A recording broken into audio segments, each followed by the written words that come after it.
I'm half French, half Korean, but we would like to say French Korean because we are one and not half. As you know, I'm half English, half Pakistani. So I grew up also half Asian, half European in a monocultural country like Korea.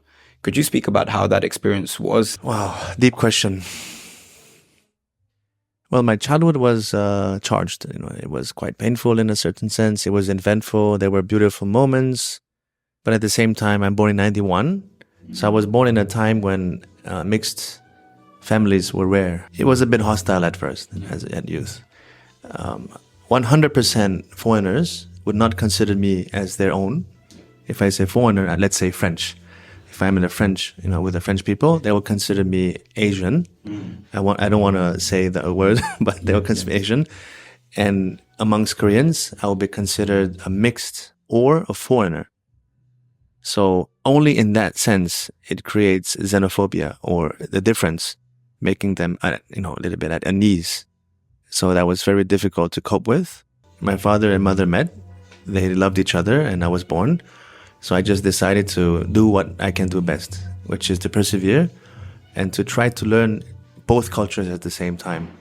And even at home, coming back to a lighter register, is that at home, even my mother, when she's angry, she would tell me to not look at her face and her eyes. She would tell me to look down because it's disrespectful to look directly at your parent's face. But when it comes to my father, as we all know that in the Occident, you have to look into the eyes. Otherwise, that would be considered rude. How would you feel if hey, Clemente, how are you? How are you doing? It's a bit awkward, right? We all look at our face. It's a different culture. I had to learn the cues at a young age without them teaching me. So I had to persevere and learn.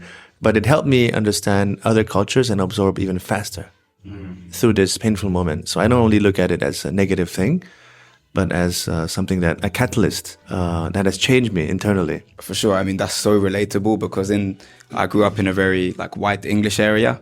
I was the Asian there. You were the Asian there. And now I come to Asia and often it's I lived in Thailand, I'm Falang, the white guy, or, Wegugin here as well. But did you spend time in France? No, it was my brother who went to Europe. He was born with cerebral palsy, so he had to be taken care of. So we would send him to France, and I decided to stay in Korea. If I go to France, it's a completely new world for me. But still, culturally and even within my DNA, somehow, as I grow older, it feels more natural than when I went as a younger child. When I was younger, I think I was more Asian in a sense. Yeah, I believed in the hierarchy and all the social cues and norms. But now I understand both parties better as an older human being. Yeah. I only visited Pakistan for the first time 2 years ago. Oh. So I had that kind of crise d'identité, the identity crisis when I was young. But as I've gotten older, I've got in touch with that side. My message to other mixed people would be when you're young, like you said, it can be really confusing. But as you get older, it opens up new worlds that other people may not have those opportunities to do so. And I really like what you said about it helps you connect to people more. Could you speak a little bit more about that? In Korea, you have a lot of Chinese people, you have Japanese people, some other European people, Americans. If you understand and learn a little bit of the psychology and live it, you know that there is a high context culture and low context.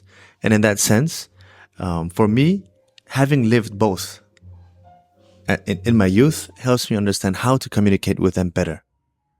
So some people like it, more detailed, logical, like the low context Germanic and, Germanic cultures and other Asian cultures. They're very, high context, as you know. You have to insinuate things. You use metaphors. You go around it. You don't go directly to the point. Otherwise, it's offensive. So just having this basic knowledge, anybody can learn it and use it for their benefit and for connecting with people. Yeah. So I think in that sense, it helped me materialize this. Yeah. When you were growing up, were you in any way connected to your French roots and culture, maybe through foods or other things? Yes, because my father is French. And even when at home he wouldn't cook, we would always go out and eat French food. And we will come back and he will talk about soccer. He will talk about things that are happening in France. He was the live newspaper for me. He would just feed me all these information about France and Europe and the world.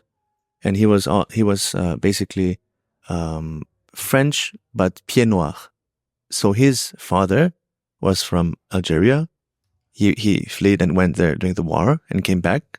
So he has himself with a Polish mother, an Algerian pied noir father, was French Jewish. So there comes another set of cultures that I absorbed through him being that.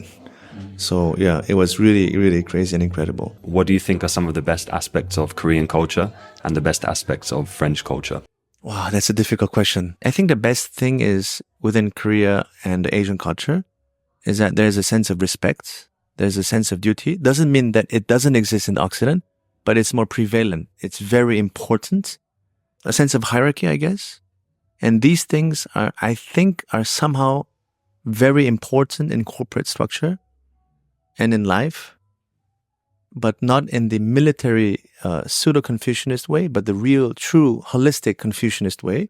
I think that's a very beautiful philosophy. And if you adapt it, this Asian culture, I think it's very nice.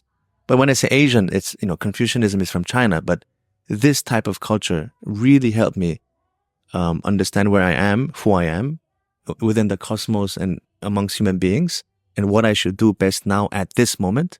So in that sense, this Asian culture supported me. From the Occidental side, again, back to low context, I learned how to be very descriptive, very direct and logical, and to the point. So I think that's the positive side. Because if we use this universal language, there's no miscommunication. Everybody will understand what we are talking about. Without metaphors, without, allusions, nothing, just direct to the point. So I think this is more from the Occident, in my opinion. And blending these two, you can become a mega hybrid. It's interesting you mentioned that though, because from the UK, and I think, spending a lot of time with French people, we're quite sarcastic. We have a lot of dark humor. And I've noticed you together, I can sense that you've got some of that as well. I love that. So is that, do you think, unique to your Frenchness? Or is that also evident in Korea? Because, we love our, dark jokes and that kind of stuff. Could you speak a little bit about that? I think the answer is within the question, because it is my French side. And in Korea, if you do that, you're going to get slapped or... But it also depends how close you are with them. And getting close to people in Korea demands time. And to shorten it, Korean people usually tend to try to drink with you first. If they ask you to drink with you, it means they want to get close to you. And when you drink, get drunk and show your underbelly and your underskin and your, dark sides, they tend to think that you're close with each other. It's true. Only close friends know the dark side. Only close friends know all these details. But in Korea, in order to get close quickly, they want you to show that through getting drunk. This is part of the culture. It's part of the older culture, but this is one way to get closer with people. Yeah, because I've spent a fair amount of time in Korea and I used to drink. So at that time, I did get very close to people very quickly. But even since I stopped drinking, I've still attended some of my hyung's, 회식 environment. And at the start, they see a 외국인 and they're very the guard is up. And they're very nervous to speak to me. Once they have a few drinks and I make a few of these jokes, you do feel closer. And I remember the kind of humor of, oh, Rafa, who do you think's going to be divorced first, me or him? That kind of stupid jokes.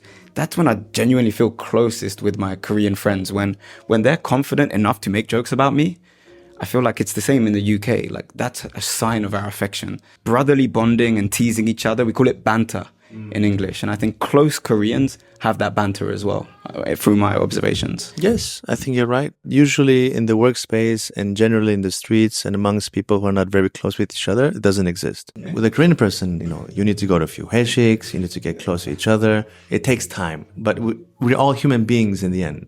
We like to banter, we like to tease each other, we like to step on the boundaries just to know that we're close. It's the core of human nature, yeah.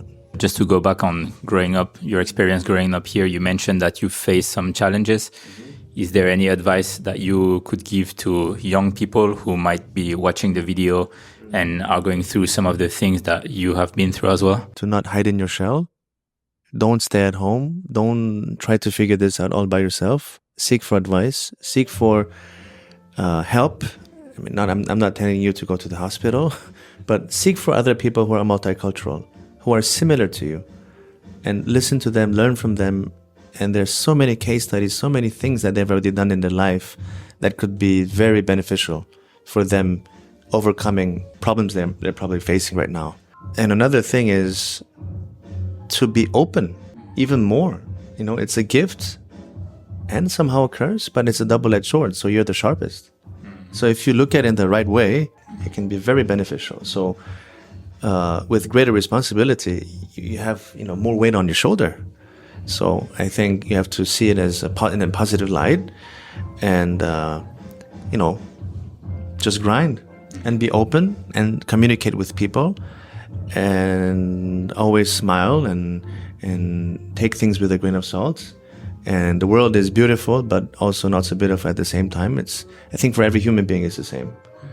But for multicultural people, just gotta, you know, seek for the similar people. What you said when I said half, you said I'm not half anything. Like that hit me because I've always introduced myself as half of something. And growing up, maybe you've received these questions of like, oh, are you more French or are you more Korean? Which one are you more? Do you prefer English or Pakistani? And I think my message, based on what you've said as well, would be you don't have to choose. This is the blessing, I think, of being mixed is I don't have to prove to anyone that I'm either English, you know, British or Pakistani. I've got my own blend of those, and that's what makes me unique. It's what makes you unique. And yeah, I think that that's a really powerful message that just in this conversation, I'm thinking about this in a different way now. And I think nowadays you don't have to choose. You can really be a cocktail or a blend or mega hybrid or whatever you said. And even if you're not mixed, you can study. And like my closest Korean friend here, we did a podcast with him now, CJ. He's fully Korean, but he's lived in Africa. He speaks French fluently. His English is incredible. And that's also part of his identity. So it's not really about blood anymore. You know, we have this multicultural identity because of our families, but it's based on where you are. I feel partly influenced by Korean culture now, and I've no Korean blood. So just to make a small remark on that, it was very well said, and I think it's not about blood, it's not about nationality or boundaries. The world is global now through internet and travel. So we all have to think of ourselves as a complete being, and we are trying to achieve that and to get close to it. If people ask me, let's say I'm a pasta with chicken and red sauce and olive oil and other few ingredients, am I more chicken or pasta? It doesn't make sense. I am that dish. I am a blend of everything in that dish, and I create that dish. You put in the ingredients you want to, wanting it or not. By traveling, you attract people and you learn from that culture. So you are the masterpiece. From the beginning and until the future and until we all perish, we are the masterpiece. So we decide what ingredients we want to put in there. Yeah, I think that's a very important message because it really relates to what we're trying to promote here with Evolve as well, you know, the community aspect.